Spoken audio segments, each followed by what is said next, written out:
This is Hidden Killers Week in Review. A look back at the most prolific stories of the week. This is Hidden Killers Week in Review. A look back at the most prolific stories of the week. This is Hidden Killers with Tony Brueski. Here now, Tony Brueski.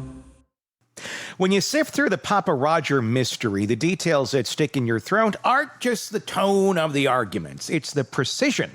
Out of all the noise online in those weeks after the murders, one account managed to predict the exact kind of weapon, talk about a sheath before it was ever made public, and raise questions that lined up almost word for word with the criminology survey behind Brian Kohberger that he himself had been discussing at DeSales. And we're going to break all of this down for you today with Jennifer Coffindaffer. This is a new creepy correlation that we are pointing out here for the first time.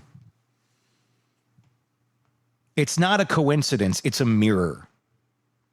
And that's what makes this part of the story so hard to shake. If Papa Roger wasn't Kohberger, then we're left staring at someone who paralleled his work, his thought process, his language, his profile picture. Nobody knew any of these things yet, keep in mind. We're talking about a guy who, like Kohberger, argued with everyone in sight, obsessed over proving himself right, and leaned into this condescending academic tone. He wasn't just posting theories. He was posturing, performing, fighting to establish dominance again. It's not casual. It's someone with a very specific personality type, and it just so happens to be the same one every student, professor, and former acquaintance now describes when they talk about Kohberger. But here's where it gets murky. The timeline of when Papa Roger disappeared, the copycat accounts that sprung up using the same profile picture, and the constant churn of speculation all muddy the water. Law enforcement says flatly it wasn't him. Yet when you lay his survey questions next to Papa Roger's forum prompts, the overlap is almost laughably on the nose. Why pick this victim over others? Why this house, this entrance point, this scene? It's like watching someone rehearse their own crime through anonymous posts. And if it wasn't him, then we've got another question altogether. Who out there was shadowing this case so closely, with such unsettling accuracy, that their words can't be separated from the alleged killers? Because that's not a garden variety internet sleuth. That's someone with skin in the game. So, Jennifer, let's pull this apart. When you look at these eerie parallels, the sheath prediction, the linguistic quirks, the copycat confusion, do they convince you that Papa Roger was Kohberger all along, or do you still see enough gaps in the digital trail to keep the door cracked open that this was someone else entirely? Let's get into it. Yeah, it's interesting. I tried to this is how far down the Roger rabbit hole I got. Yeah. I started looking at punctuation. Okay. Because different people punctuate very differently. Like, as an example, I often don't punctuate. Mm-hmm. I purposefully don't punctuate only when I'm on Twitter, because I don't want to punctuate. I want the person to wonder, is it a question mark? Is it a exclamation point? You can read into that whatever you will, that statement I'm making, right? So I purposely often don't punctuate.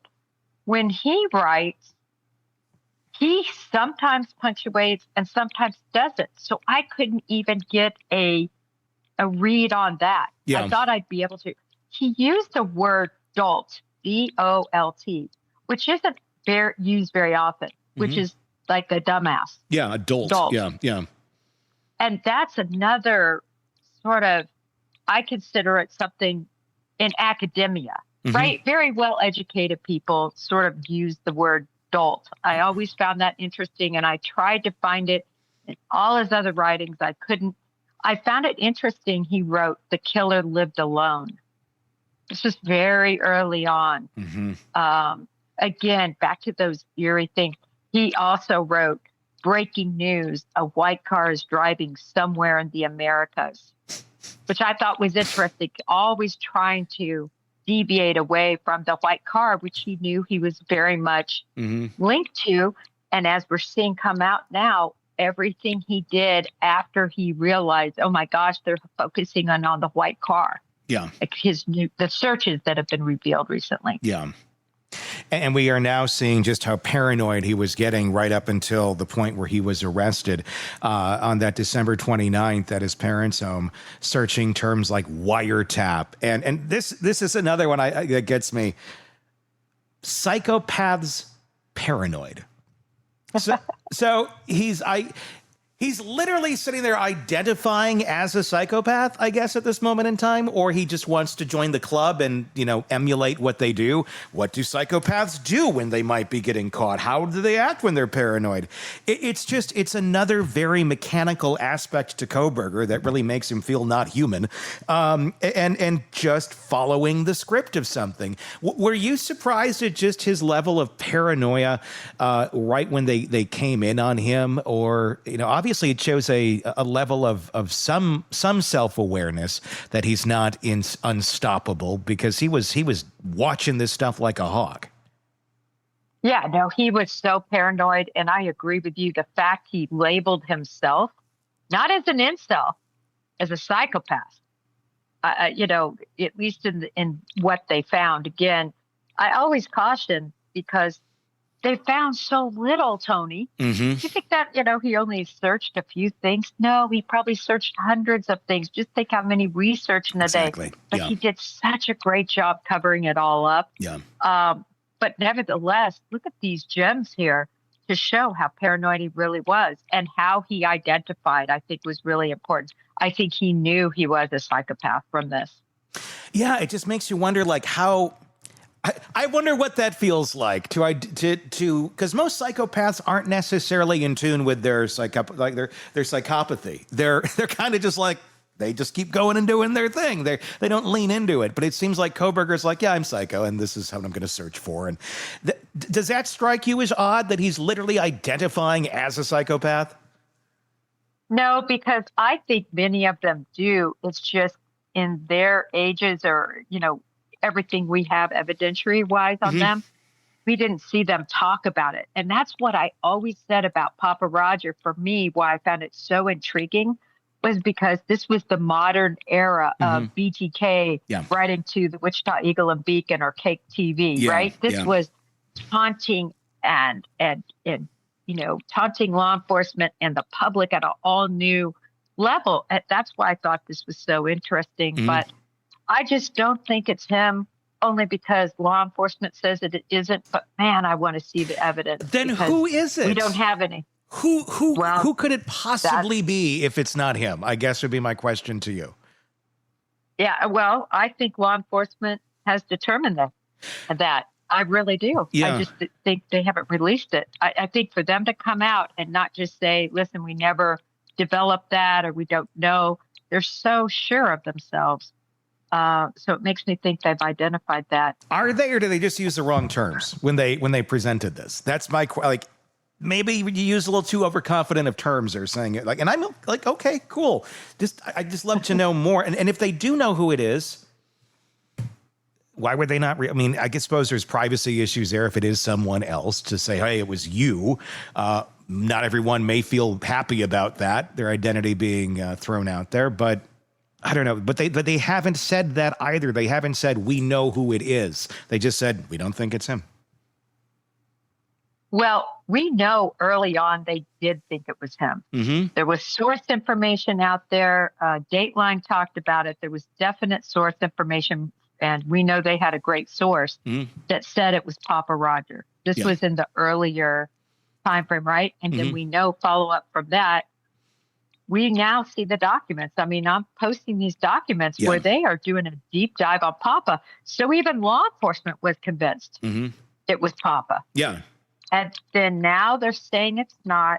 I want to see those documents that say, even if they black it out, redact it, where's the one that says, based on this review, because the review we saw was so weak, it didn't really say anything. Yeah. I want to see the one that says, the IP address associated with all the Papa Roger postings are this person redacted.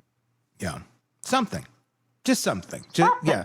It's the mystery that at this point doesn't really matter all that much. But what matters to me about it is I feel like they're missing something. I feel like, I don't know. I feel like they needed to dig deeper on that one. And maybe that's something we should be paying more attention to in the future in the modern age of these monsters like this is, it's not the Wichita Eagle. We're not just going to get the data off of the disc that he did at his church in Park City. We got to dig deeper into these sort of characters, even when there is a VPN. Maybe there needs to be some more I don't know. I don't know what you could do to possibly outmaneuver folks like this. If they want to be anonymous, they want to get their message out there, they're going to find ways to do it without being tracked.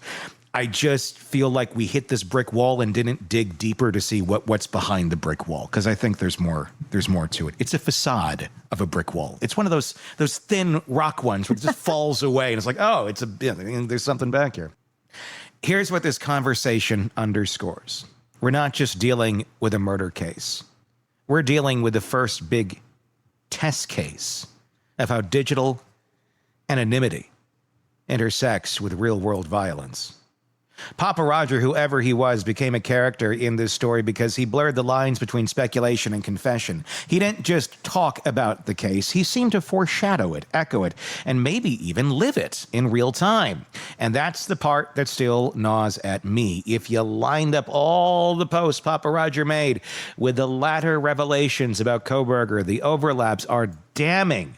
The survey-like questions, a fixation on the sheath, the combative tone, the desperation to dominate. If it looks like him, argues like him, and thinks like him, why shouldn't people believe it was him? But the catch is, law enforcement's denial forces us into the limbo.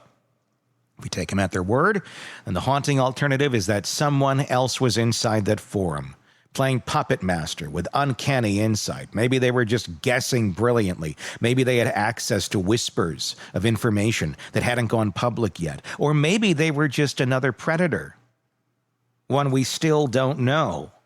What sticks with me is the gap between we don't know and it wasn't him. That overconfidence, that insistence, creates the very vacuum conspiracy theories thrive in. If authorities had said, we couldn't prove it, we'd still have questions, but at least the door would be open. Instead, by shutting it with finality, they made the ghost of Papa Roger even more compelling. And that's what this segment really highlights. Digital footprints don't vanish just because someone logs off. They linger, they echo, and they demand scrutiny. Whether Papa Roger was Kohberger or not almost matters less than the fact that someone out there, someone real, used that mask to stir chaos, provoke fear, and leave a trail of unanswered questions. The takeaway for me? We can't afford to dismiss these online personas as noise. They're not just chatter. They're windows into psychology and sometimes in pathology. And until we see the hard evidence law enforcement uses to eliminate Kohberger from that handle, Papa Rogers remains the riddle inside the case. Not solved, not dismantled, just lingering, like a shadow that refuses to disappear.